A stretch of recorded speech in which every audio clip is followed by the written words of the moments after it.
સુખડી એટલે જેના નામમાં સુખ છે તેવી રેસીપી। શિયાળામાં માત્ર એક ટુકડો જો આ સવારમાં ખાઈ લેશો તો આખો દિવસ એનર્જી બની રહેશે।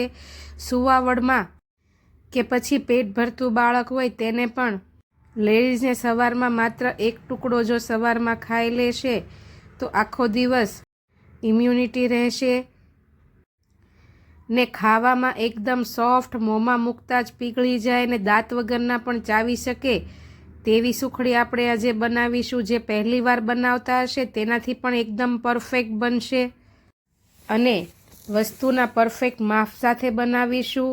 ગોળ, ઘી, લોટ અને ડ્રાયફ્રૂટ્સ બધી જ વસ્તુનું પરફેક્ટ માપ બતાવીશ। શેકવાની રીત, કેટલું શેકાવા દેવું અને હા કેટલો સમય લાગશે તે પણ।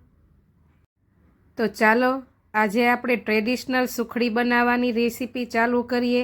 પહેલાં તો આપણે લોટનું માપ લઈ લઈશું અને લોટ કયો લેવો તે જે જાડો ભાખરીનો કરકરો લોટ આવે છે તે લઈ લઈશું ને લોટ હંમેશા તાજો હોવો જોઈએ।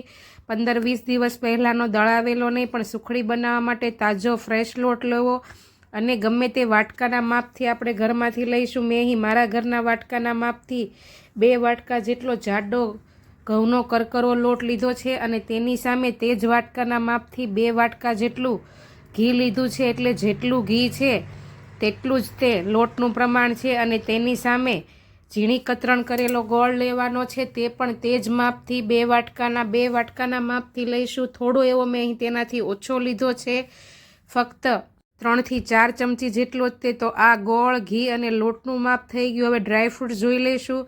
ડ્રાયફ્રૂટ્સમાં મેં અહીં કાજુ બદામ લીધા છે, તમે અખરોટ, પિસ્તા બધું મિક્સ લઈ શકો। મગજતરી, ખસખસ, કોળાના કે સૂર્યમુખીના બી પણ લઈ શકો। મેં બંને 1 વાટકાના માપથી લીધા છે અને તેની સામે 1 વાટકા જેટલું ઘરનું ખમણેલું કોપરું લીધું છે, જેમાં મોઇશ્ચર વધારે હોય છે, બહારનું કોપરું ડ્રાય હોય છે અને 50 ગ્રામ જેટલો અને 1/4 કપ જેટલો ગુંદર લીધો છે। 2 ચમચી જેટલો પીપરી મૂળ અને સૂંઠનો પાવડર લીધો છે। હવે આપણે સુખડી બનાવવાનું ચાલુ કરીશું। પહેલાં તો જાડા તળિયાવાળું નોનસ્ટિક પેન લઈ લઈશું મીડિયમ ટુ હાઈ ગેસની ફ્લેમ ઉપર અને તેમાં જે કાજુ અને બદામ આપણે લીધા છે તે એડ કરીશું અને 3 થી 4 મિનિટ માટે આપણે તેને શેકી લેવાના છે। થોડા એવા હલકા ગરમ થાય એટલે ગેસની ફ્લેમને આપણે એકદમ લો કરી દઈશું અને લો ગેસની ફ્લેમ ઉપર ડ્રાય કરવા માટે આપણે તેને શેકી લેવાના છે, તેનું અંદરનું મોઇશ્ચર ડ્રાય થઈ જાય અને આ સુખડી તમે 1 મહિનો રહેશે તો પણ સારી રહેશે। તે માટે આપણે 3 થી 4 મિનિટ માટે આવા એકદમ ડ્રાય કરી લેવાના છે।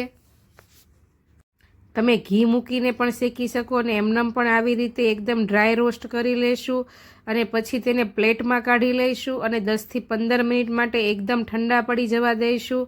આ રીતે કરવાથી સુખડી વધારે સમય પડી રહેશે તો પણ તેમાં ડ્રાયફ્રૂટ્સની ખોરાશ નહીં આવે અને ટેસ્ટ તેવો ને તેવો રહેશે। એકદમ ઠંડા પડી જાય પછી મિક્સર જારના ગ્રાઇન્ડર જારમાં આપણે એડ કરી દઈશું અને આપણે અહીં તેને પલ્સ મોડ ઉપર 5 થી 6 વાર ફેરવીને એકદમ ફાઇન લોટ જેવો પાવડર કરી લીધો છે। આ રીતે કરવાથી જો બાળકો ડ્રાયફ્રૂટ્સ મોઢામાં આવે તો ન ખાતા હોય તો પણ ખાઈ લેશે। એટલે આપણે આવી રીતે એકદમ ફાઇન ડ્રાયફ્રૂટ્સનો પાવડર કરી લેવાનો છે, તમે જુઓ તેમ। હવે આપણે સુખડી બનાવવાનું ચાલુ કરીશું। તેના માટે આપણે જે પેન લીધું છે તે જ પેનમાં પહેલાં તો મીડિયમ ટુ હાઈ ગેસની ફ્લેમ ઉપર પેનને મૂકીશું અને પેનને સરસ એવું ગરમ થવા દઈ પછી તેમાં આપણે જે ઘી માપથી કાઢ્યું હતું 2 વાટકાના તે એડ કરીશું। વજનમાં જોઈએ તો 500 ગ્રામ ઘી છે આપણું આ, તેને એડ કરીને ઘીને હલકું એવું આપણે ગરમ થવા દેવાનું છે। પહેલાં તો ઘી હલકું એવું સરસ આમ ગરમ થઈ જાય એટલે તેમાં હવે ધીમે ધીમે આવી રીતે લોટ એડ કરીશું આપણે અને લોટને ગરમ થવા દઈશું। ગેસની ફ્લેમ મીડિયમ ટુ હાઈ જ રાખવાની છે શરૂઆતમાં અને લોટને સરસ એવો અંદર મિક્સ કરીને એકરસ જેવું ટેક્સચર કરી લઈશું અને લોટને ગરમ થવા દઈશું। પહેલાં અંદર ગળી ન પડે, લોટ મેં અહીં ચાળીને જ રાખ્યો હતો, જો ન ચાળેલો હોય તો ચાળી લેવો, જેથી જ્યારે ગોળમાં ઘીમાં લોટ મિક્સ કરો ત્યારે ગળી ન પડે ને સરસ રીતે આવી રીતે મિક્સ થઈ જાય। લોટ જ્યાં સુધી ગરમ થાય છે ત્યાં સુધી આપણે ગેસની ફ્લેમ મીડિયમ ટુ હાઈ કરી છે। ધીમે ધીમે લોટ ગરમ થવા લાગશે એટલે અંદર થોડા થોડા બબલ્સ થશે. ત્યાં સુધી આવી રીતે આપણે ચલાવતા જ રહેવાનું છે. લોટને સ્થિર નથી કરવાનો, જેથી તળિયે ચોંટે નહીં. તમે જુઓ તેમ લોટ સરસ એવો ગરમ થઈને વચ્ચે આવી રીતે બબલ્સ થવા લાગ્યા છે. આવી રીતે ટેક્સચર થઈ જાય એટલે હવે આપણે ગેસની ફ્લેમને એકદમ લો કરી દઈશું અને હવે લો ગેસની ફ્લેમ ઉપર આપણે લોટ શેકવાનો છે. આટલા લોટને શેકતા લો ગેસની ફ્લેમ ઉપર 10 થી 12 મિનિટનો સમય લાગશે. ત્યાં સુધી લોટને શેકવાનો છે. લોટનો કલર ફરી જશે એકદમ બ્રાઉન કલર અને ધીમે ધીમે તેમાંથી ઘી પણ છૂટું પડવા માંડશે. તો આવી રીતે સતત ચલાવતા રહીને આપણે 10 થી 12 મિનિટ માટે લોટને શેકવાનો છે. લોટની સુગંધ ધીમે ધીમે આવવા માંડશે અને તમે જુઓ તેમ થોડું થોડું ઘી પણ છૂટું પડવા માંડ્યું છે અને થોડો કલર પણ ફેર થયો છે. આવી રીતે એકસરખું ચલાવતા રહીશું. ટેક્સચર પણ થોડું હલકું થવા લાગ્યું છે. તમે જુઓ તેમ હવે બ્રાઉન કલર થઈ ગયો છે અને આવી રીતે સરસ એવું ફરતી બાજુથી ઘી પણ છૂટું પડી ગયું છે. અંદાજે 12 થી 13 મિનિટ જેટલો સમય થયો છે અને લોટ સરસ એવો શેકાવા લાગ્યો છે અને ટેક્સચર પણ એકદમ દાણેદાર થઈ ગયું છે અને વજનમાં પણ એકદમ હળવો થઈ ગયો છે લોટ. આવો બ્રાઉન કલરનો લોટ થઈ જાય એટલે હવે તેમાં આપણે આ સમયે જે દેશી ગુંદર આવે છે તે ઉમેરવાનો છે. પણ આવી રીતે પહેલાં જ ઘી સરસ એવું છૂટું પડી જવા દેવાનું. ગુંદર આપણે અગાઉ તળ્યો નથી એટલે આવી રીતે ગરમ લોટમાં જ એડ કરીશું અને 2 થી 3 મિનિટ માટે લો ગેસની ફ્લેમ ઉપર ચલાવતા રહીશું. એટલે ગુંદર તમે જુઓ તેમ ફૂટવા માંડ્યો છે. બબલ્સ થઈને તરત જ ફૂટી જશે અને અગાઉ શેકવાની ઝંઝટ પણ નહીં રહે. ગુંદર સરસ એવો ફૂટી ગયો છે. આવી રીતે પણ 2 થી 3 મિનિટ જેટલો સમય રાખીને આપણી રીતે ચલાવતા રહીશું એટલે ગુંદર અંદર સરસ એવો ક્રિસ્પી થઈ જાય.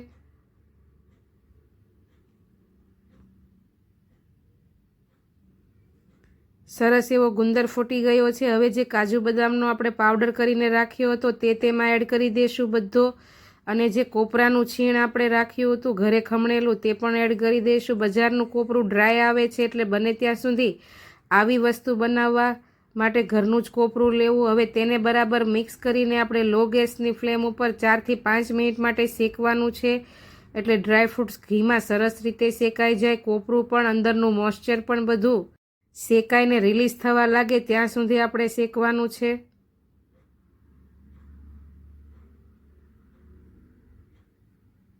અને આવી રીતે ઉપર નીચે ફેરવતા રહીશું.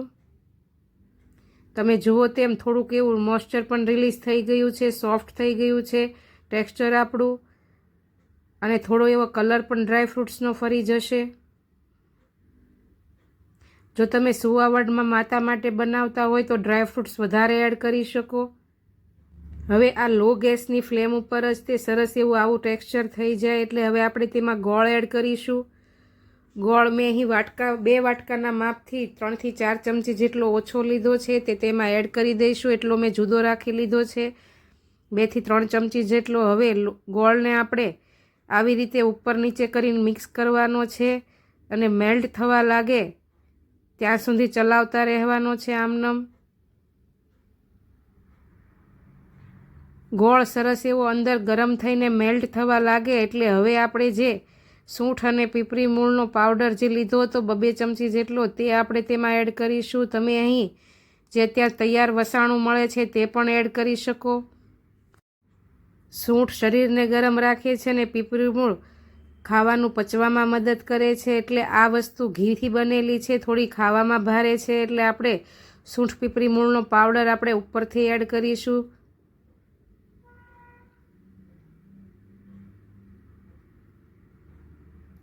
અને ગોળ સરસ એવો મેલ્ટ થઈને મિક્સ થઈ જાય એટલે હવે આપણે ગેસની ફ્લેમને બંધ કરીને સૂંઠ પીપરી મૂળનો પાવડર બરાબર મિક્સ કરી દઈશું. વધારે વાર ગેસ ચાલુ નથી રાખવાનો. ગોળ મેલ્ટ થઈ જાય એટલે તરત જ આપણે તેને ગેસની ફ્લેમ બંધ કરી દેવાની છે.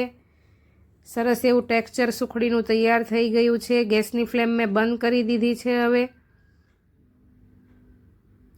અને હવે તેને કોઈ પણ પ્લેટમાં કે પછી થાળીમાં કે આવી રીતે ચોકીમાં આપણે એડ કરી દઈશું. ગ્રીસ કરી લીધી છે મેં ઘીથી.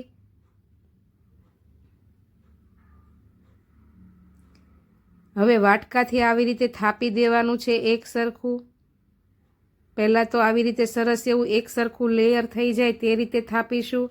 જો તમે ક્યારેય સુખડી આ રીતથી ન બનાવી હોય કે પહેલી વાર બનાવતા હોય તો આ રેસીપી એકવાર જરૂરથી ટ્રાય કરજો.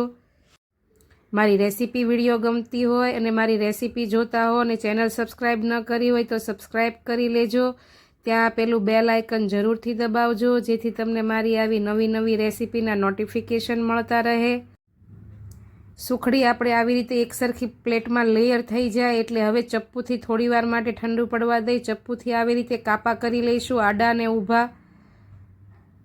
તમે લાડુ પણ બનાવી શકો અને આવી રીતે કાપા મૂકીને પણ કરી શકો.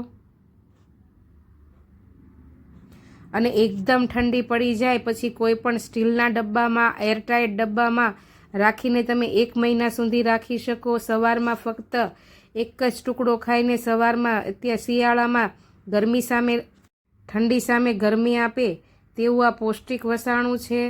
જરૂરથી ખાવું જોઈએ શિયાળામાં.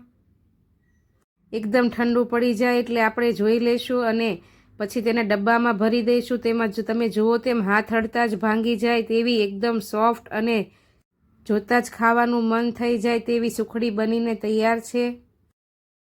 મારી આ રેસીપી ગમી હોય તો વધુમાં વધુ શેર કરજો અને લાઈક કરવું ભૂલતા નહીં. તમે કયા શહેરમાંથી જુઓ છો તે કોમેન્ટમાં જરૂરથી જણાવજો. તો ચાલો આવતીકાલે ફરી મળીશું. આવજો. જય શ્રી કૃષ્ણ.